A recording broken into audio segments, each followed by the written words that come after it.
এবার ঘটনা ঘটেছে পঞ্চগড়ের আটোয়ারী উপজেলায়। সেই আটোয়ারী উপজেলা যে ইউনোর যে অফিস, সেই অফিসে তো অনেকগুলো অফিস থাকে। সেখানে যে এই বহুল আলোচিত এনসিপির নেতা সার্জিস আলম, উনি সেখানে যে উপজেলার বিভিন্ন কর্মকর্তাদের সঙ্গে উপজেলা নির্বাহী অফিসারের যে সম্মেলন কক্ষ, সেখানে বসে সবার সঙ্গে উনি মিটিং করেছেন, বৈঠক করেছেন। কেন করেছেন? ওনার কি ধরনের বৈঠক করার এখতিয়ার আছে?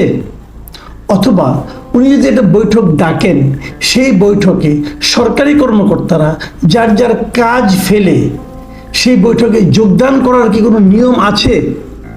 পারেন? উনি যদি পারেন, উনি তো এখন একটা রাজনৈতিক দলের নেতা, উনি যদি পারেন, কালকে যদি অন্য সমস্ত দল যে বলে আমরাও একটা বৈঠক করব, এরা কতজনকে সময় দিবে? যদি কারো কোনো কাজ থাকে কোনো একজন ব্যক্তির কাছে, কোনো একটা অফিসে, তিনি সেখানে যাবেন, কথা বলবেন, কোনো সমস্যা নাই।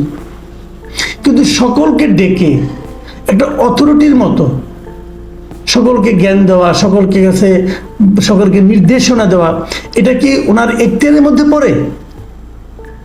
তুমি এটা কেন করলেন? অথবা কেন করতে পারলেন? অথবা ওনার ডাকে সবাই যে হাজির কেন হলেন? কারণ সবাই জানে এরা পাওয়ারফুল। এই পাওয়ারের উৎসটা কোথায়? দেখুন, এটা নিয়ে একটা ঘটনা ঘটেছে। ঘটনা কি ঘটেছে? উনি যখন ওই বৈঠক, বৃহস্পতিবারের ঘটনাটা, যখন উপজেলা পরিষদ যখন মিটিংটা করছিলেন সম্মেলন কক্ষে সরকারি কর্মকর্তাদের নিয়ে, ঠিক একই সময় ওখানকার স্থানীয় বিএনপির একজন নেতা, যার নাম মতিউর রহমান, তিনি গিয়েছিলেন ওখানে। বিএনপির যে একজন, যিনি আগামীতে ইলেকশন করবেন হয়তো বা বড় নেতা, ব্যারিস্টার নওশাদ জামিল, তার ঈদ শুভেচ্ছার কার্ড দেওয়ার জন্য বিভিন্ন কর্মকর্তাদের। এবং উনি কার্ড নিয়ে দেখেন সব কর্মকর্তার রুমই ফাঁকা, কেউ নেই। এখন যখন কেউ নেই, তখন কি হলো? খবর নিলেন সবাই যে ইউনো রুমে বসে, ইউনো সম্মেলন কক্ষে বসে মিটিং করছেন। কার সঙ্গে মিটিং করছেন? সার্জিস আলমের সঙ্গে। এই সার্জিস আলম কিন্তু ওই এলাকারই সন্তান, তো উনি ওই এলাকার লোক। যখন ওরা বেরিয়েছে, তখন উনি ওই সরকারি কর্মকর্তাদেরকে জিজ্ঞাসা করেছেন যে আপনারা কি এরকম নিজ অফিস ফেলে যে সম্মেলন কক্ষে বসে একজন রাজনৈতিক দলের নেতার সঙ্গে এভাবে মিটিং করতে পারেন? তখন সার্জিস আলম এগিয়ে এসে নিজের থেকে উনি বলেছেন যে হ্যাঁ পারেন। উনি গিয়েছিলেন এলাকার মানুষের সমস্যা নিয়ে, এলাকার কাজ কীভাবে ভালোভাবে করা যায় এগুলো জানার জন্য উনি গিয়েছিলেন। এটা একটা ভিডিও, প্রায় 2 মিনিট 40 সেকেন্ডের একটা ভিডিও, কালকে আমরা সবাই দেখেছি। বৃহস্পতিবারে মোটামুটি সবাই সোশ্যাল মিডিয়ায় দেখেছি, আমিও দেখেছি। সেখানে যে জিনিসটা খুব ইন্টারেস্টিং লেগেছে আমাকে, যে এক পর্যায়ে যুক্তিতে কুলাতে না পেরে সার্জিস আলমকে দেখলাম, উনি মতিউর রহমানকে বললেন যে টোন লো করে কথা বলেন, মানে কথা আসতে বলেন, তো জোরে বলেন না, টোন গলার সুর নামিয়ে কথা বলেন। যাকে বলেন গলার সুর নামিয়ে কথা বলেন, সে কিন্তু তার বাবার বয়সী একজন লোককে উনি বললেন যে টোন লো করে কথা বলেন।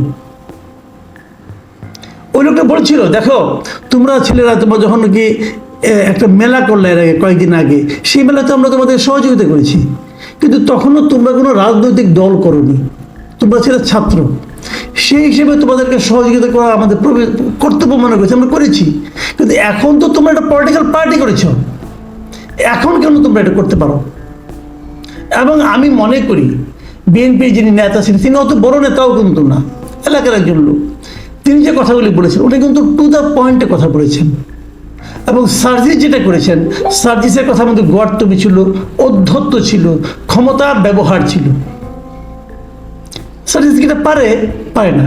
সার্জিস বলার চেষ্টা করেছে যে আপনারা কোনো কাজকর্ম করতে পারেন না, আমি যখন একটা কিছু কাজ করি সেটাও আপনারা দেখতে পারেন না, আমি এলাকার উন্নয়নের জন্য করছি। তো এলাকার উন্নয়নের জন্য যদি আপনি করেন, তো এই ক্ষমতা দেখানোর আপনাকে পাওয়ারটা কে দিল ভাই? কে পাওয়ার দিল? হ্যাঁ, আপনি বলতে পারেন সরকার আমাকে পাওয়ার দিয়েছে। সরকারি এই প্রোটোকল নিয়ে আমরা গত কয়েক মাস ধরে সরকারি প্রোটোকল নিয়ে বিভিন্ন জায়গায় এই প্রোটোকল পেয়ে আমাদের একটা খারাপ অভ্যাস হয়ে গেছে। সেই খারাপ অভ্যাসেরই ধারাবাহিকতায় আমি এটা করছি। যদি সেটা হয় তাহলে দায়টা যে সরকারের উপরে পড়ে। ভাবুন একটা জিনিস, আমরা এই জন্যই সবসময় বলে এসেছি যে এই সরকার কিন্তু ক্রমাগত বিভিন্ন কর্মকাণ্ডের মাধ্যমে তাদের নিরপেক্ষতা হারাচ্ছেন।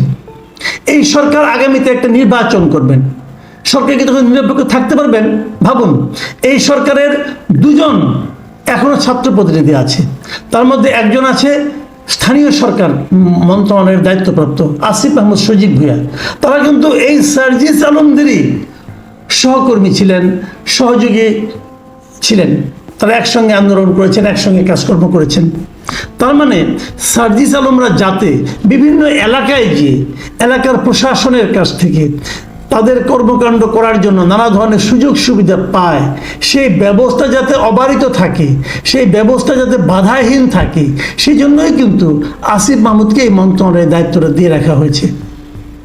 এবং আমার ধারণা এর কারণেই তার ডাককে অস্বীকার করা, উপেক্ষা করা কোনো সরকারি কর্মকর্তার পক্ষে সম্ভব ছিল না। এটা ঘটতে থাকবে আগামীতেও। যদি এটা ঘটতে থাকে তাহলে আপনি কি করে বলতে পারবেন যে আগামী নির্বাচনে নিরপেক্ষ হবে? কিভাবে বলতে পারবেন প্রশাসন পক্ষপাত করবে না? কারণ প্রশাসন তো জানবে এই আহ্বানে সাড়া না দিলে আমার চাকরি নিয়ে টানাটানি হবে, এবং চাকরি নিয়ে টানাটানি করা খুব সহজে বলে দিবে এই লোক স্বৈরাচারের দোষর, বলে দিলে হলো, ট্যাগ লাগাই দিলে হলো। তাহলে এই দেশে আমরা যদি একটা অবাধ সুষ্ঠু নির্বাচন চাই, সেই নির্বাচনের সমস্তগুলো পথ কিন্তু তারা বন্ধ করে দিচ্ছে। সার্জিস আলম যে কথাটা বলেছে যে এটা উনি আপনার প্রথম আলো পত্রিকাতে একটা মানে যে রিপোর্টটা যখন বের হয় তখন সেখানে প্রথম আলোকে সে বলেছে ওই জিনিসটা, যে অনেক এরকম আছে যে আসলে তারা নিজেরা কিছু করতে পারবেন না, অন্য কেউ করলে তাদের সহ্য হয় না আর কি।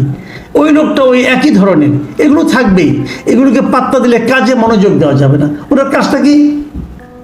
ওনার এই মুহূর্তে কাজটা কি? উনি এলাকাবাসীর কাছে ক্ষমতা প্রয়োগ করে কাজ দেখাতে চাচ্ছেন, কারণ আগামীতে ওনার ভোট দরকার। তার মানে উনি আসলে ভোটের জন্য এখন থেকে সরকারের যে ক্ষমতা ওনার থাকার কথা না, সেই ক্ষমতার অপপ্রয়োগ করে মানুষকে ভয় দেখিয়ে উনি সেগুলো করার মাধ্যমে বোঝানোর চেষ্টা করছেন যে তিনি একজন বড় কেউকাটা হয়ে গেছেন। এই কেউকাটা হওয়ার মাধ্যমে উনি মানুষের কাছে ভোট দেওয়ার চেষ্টা করছেন। ঠিক হচ্ছে? আমি এই প্রশ্নগুলো করতেছি। আমি আশা করব যে জাতীয় নাগরিক পার্টি যারা নেতা আছেন, কর্মকর্তা আছেন, তারা এগুলো দেখবেন, এবং যারা সরকারি কর্মকর্তা আছেন তারাও বোঝার চেষ্টা করবেন। সার্জিস আলম কিন্তু এখন অন্য 10টা রাজনৈতিক দলের নেতাদের মধ্যে একজন নেতা, তাকে বাড়তি কোনো গুরুত্ব দেওয়ার দরকার নেই।